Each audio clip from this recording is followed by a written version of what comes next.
हाँ प्यारे बच्चों, 6 एक्सरसाइजेस सत्ता कंटिन्यूटी यहाँ हम शुरू करते हैं। तो उसके अंदर सबसे पहले 11th क्लास में हम पढ़ चुके हैं सीमा का अस्तित्व,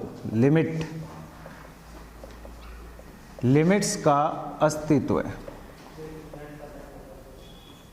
तो इसके अंदर राइट हैंड लिमिट और left hand limit, right hand limit और लेफ्ट हैंड लिमिट, दोनों लिमिट इक्वल, दोनों सीमा बराबर होनी चाहिए। राइट हैंड लिमिट किसी फलन f(x) x बराबर a पर सीमा का अस्तित्व के लिए राइट हैंड लिमिट दाईं सीमा। तो इसके अंदर x बराबर a पर, तो a plus H is equal to F A minus H. Right hand limit a plus H, जहाँ h बहुत छोटी अत्यल्प राशि है, जहाँ h बहुत छोटी अत्यल्प राशि है जिसका मान नगण्य के बराबर होते हैं। a प्लस एच मतलब a से कुछ मान ज़्यादा और a माइनस एच a से कुछ मान कम। उसी के आधार पर अगर दोनों सीमा बराबर है तभी सीमा का अस्तित्व होगी, दाईं सीमा बराबर बाईं सीमा। Right hand limit equal to left hand limit. और अब दोनों सीमा का अस्तित्व, तो किसी फलन का, अब हम ये 11th क्लास में पढ़ चुके हैं। अब सीमा के अस्तित्व, दोनों सीमा बराबर है, उसी पर आधारित कंटिन्यूटी कि यदि कोई फलन f(x) माना x बराबर a पर सतत है, तो सतत इसका 3 नाम है। सतत भी बोलते हैं, शांततेय या सतता, तीनों एक ही बात है। सतत, शांततेय और सतता तीनों एक ही है। कंटिन्यूटी बोलते हैं इंग्लिश में इसको। अगर कोई फलन x बराबर a पर सतत है तो सतत के लिए फलन की दाईं सीमा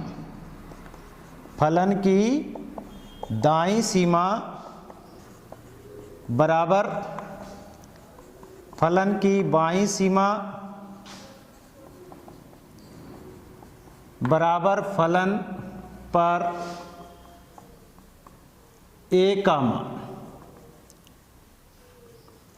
इसको बोलते हैं दाईं सीमा। जैसे मान लीजिए f a plus H, f a minus H और x बराबर a पर फलन का मान, जहां x हो, x के अंतर्गत फलन हो तो x बराबर a रखेंगे, y के अंतर्गत फलन हो तो y बराबर a रखेंगे, कोई भी फलन दिया हो इसके बराबर, तीनों का मान बराबर है तो वह फलन x बराबर a पर कंटिन्यूटी अर्थात सतत होगा या शांततेय होगा। तीनों में से एक भी बराबर नहीं है तो वो फलन असतत होगा। असतत फलन को बोलते हैं डिसकंटिन्यूटी। असतत फलन को क्या बोलेंगे? डिसकंटिन्यूटी। असतत फलन डिसकंटिन्यूटी असतत है, तीनों में कोई भी बराबर नहीं हो। अगर तीनों बराबर है तब फलन वो सतत होगा, अन्यथा वो फलन क्या होगा? असतत होगा। अब इसको इस रूप में भी दर्शाते हैं, या और f a प्लस 0 बराबर f a माइनस 0 और f a, एक ही बात है। या इसको इस रूप में भी बोलते हैं कि लिमिट h टेंड्स टू, दाईं सीमा है h टेंड्स टू का अर्थ h का मान a की ओर अग्रसर है। ये 11वीं क्लास में हम पढ़ चुके हैं कि h का मान a की ओर अग्रसर है। 10वें चैप्टर में जो सीमा वाला था उसी में हम पढ़ चुके हैं। a का मान h का मान a की ओर अग्रसर है, a के बराबर नहीं है। तो f(x) ये दाईं सीमा और limit x tends to a minus ये बाईं सीमा और x बराबर a पर फलन का मान। ये तीनों चीज एक ही बात है। इसको इस रूप में भी लिख सकते हैं, परीक्षा में आता है तो, या इस रूप में करके सिद्ध कर सकते हैं, या इस रूप में कर सकते हैं। लिमिट ज्ञात करेंगे जिसी प्रकार हम 11वीं क्लास में अगर दोनों सीमा, देखो ये दोनों सीमा बराबर है, तीसरी चीज इसमें है कि x बराबर a पर, जैसे x बराबर 3 पर पूछता है तो 3 पर फलन का मान, और x बराबर 4 पर पूछता है तो 4 पर फलन का मान बराबर रखेंगे। तीनों मान बराबर है तब वो फलन क्या होगा, सतत होगा, अन्यथा वो फलन क्या होगा, असतत। समझ में आई बात। अब ये है सत्ता। अब कुछ फलन होते हैं प्रत्येक बिंदु पर क्या होते हैं, सतत होते हैं। कुछ फलन प्रत्येक बिंदु पर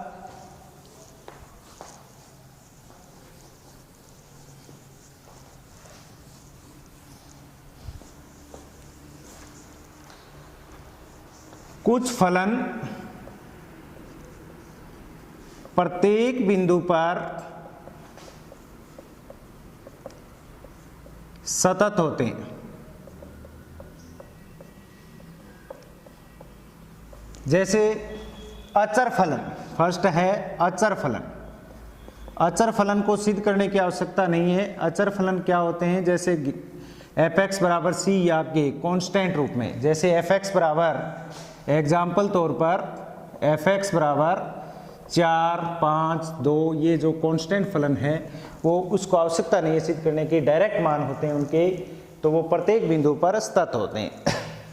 दूसरा है बहुपद फलन। बहुपद फलन f(x) बराबर, जैसे मान लीजिए a0 x की पावर n, इस रूप में लिखते हैं a1 x की पावर n-1, a2 x की पावर n-2, इस प्रकार। या जैसे 3x की cube plus 2x square plus 4x plus 5, और मान लीजिए x square plus 3x plus 2, इस प्रकार के जो फलन है वो कोई भी बिंदु हो वो प्रत्येक बिंदु पर क्या होते हैं, सतत होते हैं। अब तीसरी है लघु गणकीय फलन, जिसका आधार बेस e हो, f(x) बराबर log x वाले, ये भी प्रत्येक बिंदु पर सतत होते हैं। 4 नंबर चरघातांकी फलन। चरघातांकी फलन f(x) बराबर e की power x, x potential function, ये भी प्रत्येक बिंदु पर सतत होते हैं। और 5 नंबर त्रिकोणमिति फलन। त्रिकोणमिति फलन f(x) बराबर sin x है, cos x है, tan x है, ये भी प्रत्येक बिंदु पर सतत होंगे। और 6 नंबर जो हम 11वीं क्लास में ये प्रत्येक फलन के डायग्राम दूसरी एक्सरसाइज में पढ़ चुके हैं, रिलेशन एंड फंक्शन, संबंध और फलन वाले में ये आ चुके हैं, इनके ग्राफ मैंने बताए हैं आपको। और मापांक फलन है मॉडुलस फंक्शन वाले, तो f(x) बराबर मोड x है और x-2 है, कोई भी हो मोड x-1 है, ये भी प्रत्येक बिंदु पर सतत होते हैं। तो इस प्रकार के जो भी फलन है, जैसे बहुपद फलन है, अचर फलन है, लघु गणकीय फलन है, चरघातांकी फलन है, त्रिकोणमिति फलन है, मापांक फलन है, वो प्रत्येक बिंदु पर क्या होते हैं, सतत होते हैं। कांस्टेंट ये बहुपद, ये लघु गणकीय, चरघातांकी, त्रिकोणमिति और मापांक फलन प्रत्येक बिंदु पर क्या होंगे, सतत। अगर आते हैं तो इसको जांच करने की आवश्यकता नहीं है कि दाईं सीमा बाईं सीमा। परीक्षा में इस कंटिन्यूटी में बोर्ड एग्जाम में सिर्फ 2 ही नंबर का क्वेश्चन आता है। डिफरेंशिएशन 2 एक्सरसाइज है, 6th और 7th है डिफरेंशिएशन, वो कुछ डायरेक्ट फॉर्मूलों पर आधारित है, ये हैं सिद्ध करने पर। सिर्फ सत्ता और डिफरेंशिएबिलिटी अवकलनीयता, इसमें 2 नंबर का क्वेश्चन आएगा और 6 नंबर का आगे वाले क्वेश्चन में, पूरा 8 नंबर का चैप्टर है ये। अब इसके अंदर देखिए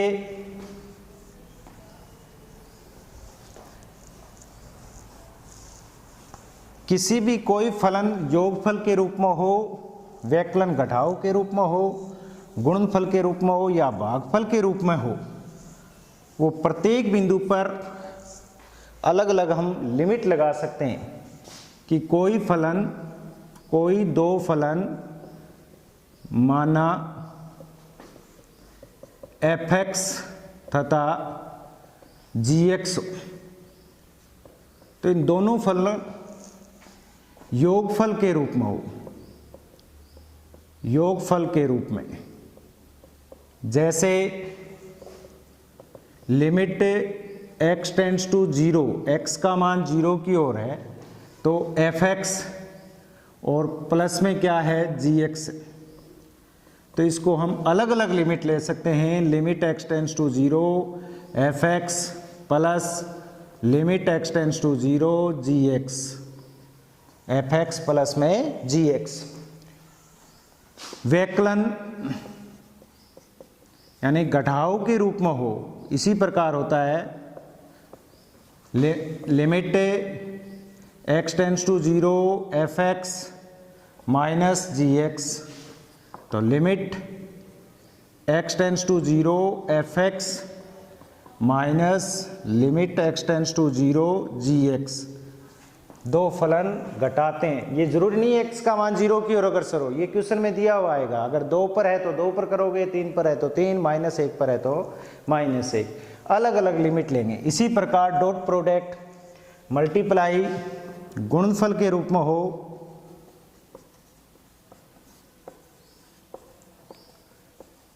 तो limit x tends to 0 f(x) dot g(x), limit x tends to 0 f(x) dot limit x tends to 0 g(x), और भागफल के रूप में हो डिवाइड के रूप में, तो इसको हम limit x tends to 0 f(x) upon g(x), यहाँ इसमें ध्यान रखोगे कि g(x) is not equal to 0, g(x) का मान शून्य नहीं होना चाहिए। अगर शून्य है तो वो अपरिभाषित मान होगा, इन्फिनेटिव आ जाएगा। इसके में भी हम अलग अलग लिमिट लेंगे, limit x tends to 0 f(x) upon limit x tends to 0 g(x), यहाँ भी g(x) का मान नॉट इक्वल टू 0, 0 नहीं होना चाहिए। अगर अपॉन 0 आ गया तो अनंत हो गया, इन्फिनेटिव मान वो अपरिभाषित होगा, अस्तित्व में नहीं होगा। अगर योगफल, गुणनफल, व्यकलन, भागफल के रूप में हो तो अलग अलग हम लिमिट ले सकते हैं। ये हुआ चारों फल, कई फलन होते हैं, गुणनफल के रूप में आएंगे, योगफल के रूप में आएंगे, भागफल के रूप में आएंगे, तो अब हम अलग अलग लिमिट लेके इसकी सीमा ज्ञात कर लेंगे। अब है इसमें समझ में आया ना ये सभी। अब देखिए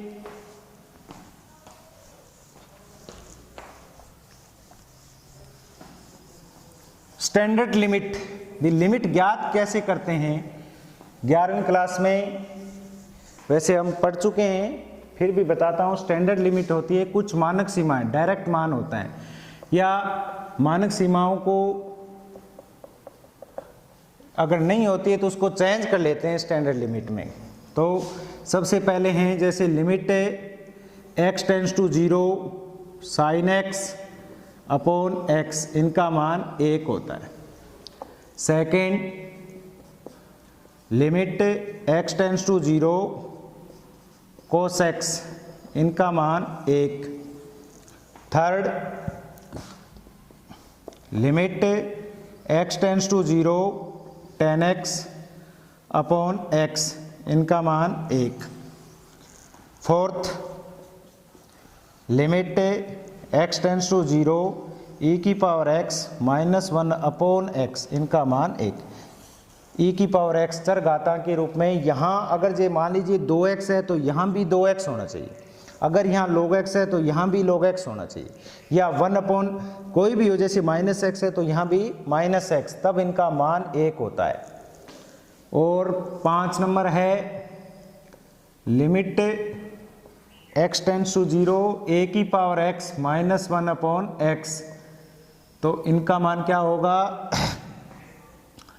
log a। और 6 number limit x tends to 0 log के अंदर log 1 plus x upon x, इनका मान भी 1 होता है। ये log के अंदर क्वेश्चन भी है एक्सरसाइज में, आगे इंपॉर्टेंट भी है। अगर log के अंदर स्टैंडर्ड लिमिट चेंज करनी है, जैसे 1 प्लस यहाँ 2x है तो यहाँ 2x ले आएंगे, और अगर नहीं आता तो अंश और हर में 2x से मल्टीप्लाई यानी गुणा करते हैं, तब ये स्टैंडर्ड लिमिट बन जाएगी। log 1 प्लस एक्स आधार इसका e होता है, log 1 plus x upon x बराबर 1। और 7वीं limit x tends to 0 1 plus x और पावर में 1 अपॉन एक्स है, बेस ई मान होता है। और 8वीं लिमिट x टेंड्स टू, ये अनंत होता है, अनंत की ओर, इसका विपरीत हो जाएगा 1 अपॉन एक्स यहाँ आ जाएगा, x यहाँ आ जाता है, और ई चरघातांकी मान। ये होते हैं मानक सीमा स्टैंडर्ड लिमिट कि कई क्वेश्चनों में हम डायरेक्ट लिमिट नहीं ज्ञात कर सकते हैं, तो मानक सीमा स्टैंडर्ड लिमिट से ज्ञात कर लेंगे। और जैसे 0/0 रूप है, अनंत रूप है, या 0 इंटू अनंत रूप है, इसको बोलते हैं अनिधार्य रूप, जिसका मान अस्तित्व में नहीं होता है। मान अस्तित्व में नहीं होता है। 0/0 रूप, अनंत बटे अनंत, 0 इंटू अनंत। तो अगर इस रूप में आता है तब हम प्रत्येक लिमिट को ज्ञात करेंगे आगे, या तो स्टैंडर्ड लिमिट से, या सरल है तो गुणनखंड से, या अगर उसी से नहीं होता है तो प्रसार सूत्र, ये भी हम 11वीं क्लास में पढ़ चुके हैं। जैसे e की पावर x का प्रसार सूत्र 1 plus x plus x square बटे 2 फैक्टोरियल 2, e की पावर माइनस एक्स का 1 minus x plus x square बटे फैक्टोरियल 2। अब यह 2 पद तक प्रसार सूत्र में ज़्यादा 2 या 3 पद लेते हैं, उसी पर कॉमन लेके लिमिट हल हो जाती है। तो इसके अंदर या तो स्टैंडर्ड लिमिट से लिमिट हल करेंगे, या इनको 0/0 अनंत बटे अनंत, या प्रसार सूत्र से। अगर उसी से नहीं है तो कुछ से DLH रूल पढ़ते हैं हम, नियम अंश का अवकलन साधारण रूल होता है ये, अपॉन हर का अवकलन। जब तक अलग अलग करेंगे तब तक ये लिमिट यानी 0/0 infinitive upon infinitive 0 into infinitive रूप खत्म नहीं हो जाए। तो उसी प्रकार हम लिमिट हल कर लेंगे। तो दाईं सीमा, बाईं सीमा और x बराबर a पर फलन का मान, ये लिमिट हल करने के लिए हम 11वीं क्लास में पढ़ चुके हैं, मैंने बताया कुछ। सबसे पहले इसी प्रकार हल करेंगे। अब है इसमें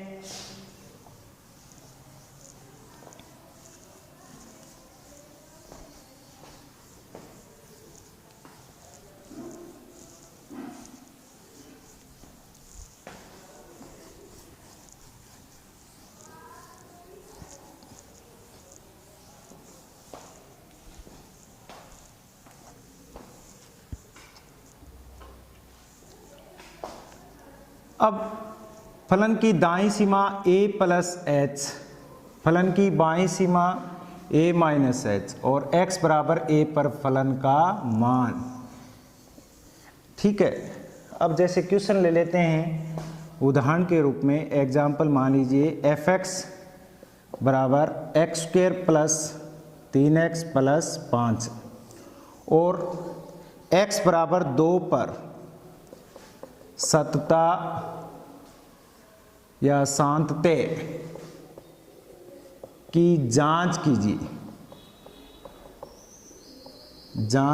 सत्ता की जांच कीजिए। तो फलन की दाईं सीमा बराबर फलन की बाईं सीमा बराबर फलन का मान।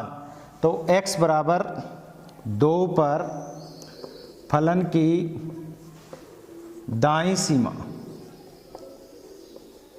इसको बोलते हैं राइट हैंड लिमिट, तो f a plus h, f a plus h, a से कुछ मान ज़्यादा, ए का मान यहाँ क्या है 2 है, 2 पर जांच करेंगे तो हम क्या करेंगे F 2 plus H, 2 plus H, x के स्थान पर हम 2 प्लस एच, परंतु इसमें लिमिट चेंज हो जाएगी क्योंकि 2 से एच का मान कुछ ज़्यादा ले रहे हैं तो हम लिमिट चेंज हो जाएगी। लिमिट वैसे x टेंड्स टू 2 है परंतु x बराबर हम क्या मान रहे हैं 2 प्लस एच, और x किस पर जांच करनी है हमें 2 पर, तो देखिए x के स्थान पर 2 रख दिया, 2 प्लस एच, 2 से 2 कैंसिल, तो h का मान क्या आया 0, अर्थात लिमिट हो जाएगी h टेंड्स टू 0। ये ध्यान रखोगे सभी बच्चे, इसके अंदर देखोगे कि f 2 प्लस एच है तो लिमिट x टेंड्स टू 2 मत कर देना, ठीक है। तो इसके अंदर क्या करोगे लिमिट h टेंड्स टू 0। अब x के स्थान पर हम क्या पुट करेंगे 2 प्लस एच, x के स्थान पर 2 प्लस एच का स्क्वायर प्लस 3 डॉट x के स्थान पर 2 प्लस एच प्लस में 5। अब या तो इनको होल स्क्वायर करने की आवश्यकता नहीं है क्योंकि डायरेक्ट हम लिमिट ले लेंगे, लिमिट लेने पर h का मान 0 रख देंगे, तो आप लिखोगे कि लिमिट लेने पर h के स्थान पर 0 करेंगे तो 2 प्लस 0 का square plus 3 dot 2 plus 0 plus में 5, 2 का होल स्क्वायर 4, 3 2 6 प्लस 5, 6 5 11 और 4 15। उसके बाद में x बराबर 2 पर फलन की बाईं सीमा, इसको बोलते हैं लेफ्ट हैंड लिमिट, तो f 2 माइनस एच। इसी प्रकार जैसे x के स्थान पर 2 प्लस एच करेंगे तो यहाँ 2 माइनस एच, लिमिट हो जाएगी h टेंड्स टू 0, तो लिमिट h टेंड्स टू 0, x के स्थान पर 2 माइनस एच, तो 2 माइनस एच का square plus 3 dot 2 minus H plus में 5। अब डायरेक्ट यहाँ लिमिट लेंगे, लिमिट लेंगे तो h के स्थान पर क्या रखेंगे 0, तो क्या आ जाएगा 2 का होल स्क्वायर 4 प्लस 3 2 6 प्लस 5, 5 6 11 4 15। अब तीसरी बात मैंने बताई है कि x बराबर a पर फलन का मान, तो a के स्थान पर 2, तो x बराबर 2 पर फलन का मान रख के देखेंगे, x के स्थान पर 2 तो 2 का whole square plus 3 into 2 plus 5, तो 2 का होल स्क्वायर 4 6 5 11 4 15, तीनों बराबर आ गए। अब देखिए इस तीनों मान बराबर है तो आप यानी 2 प्लस एच दाईं सीमा बाईं सीमा और x बराबर 2 पर फलन का मान, तीनों मान बराबर है तो आप लिखोगे कि x बराबर 2 पर फलन सतत है। और अगर एक भी मान बराबर नहीं है तो वो असतत हो जाएगा, डिसकंटिन्यूटी, ठीक है। समझ में आई बात कि x बराबर 2 पर अगर मान लीजिए 2 मान बराबर आते हैं, एक मान बराबर नहीं आता है, तो ये देखो बाईं ओर सतत है, और अगर ये मान आते हैं 2 प्लस एच f बराबर 2, तो ये दाईं ओर सतत बोलते हैं, ठीक है। वैसे परीक्षा में 2 नंबर का क्वेश्चन डायरेक्ट ही पूछते हैं, या तो सतत सिद्ध करना या के सतत दे देगा के या अचर पद a का मान ज्ञात करना। समझ में आई बात, ठीक है, ओके।